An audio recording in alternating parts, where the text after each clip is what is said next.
Здравейте, господин Стайков. Кажете ни какво е място на IBM България в глобалната корпорация IBM? Супер! Много се радвам, че съм първо с вас и имам възможност да отговоря на тези въпроси. IBM е глобална компания.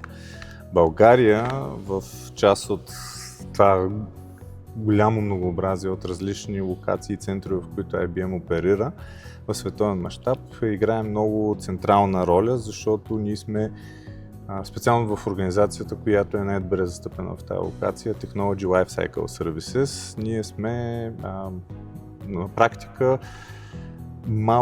малко отражение на многообразието на всички роли и функции, които IBM предоставя в целия свят за всички свои клиенти.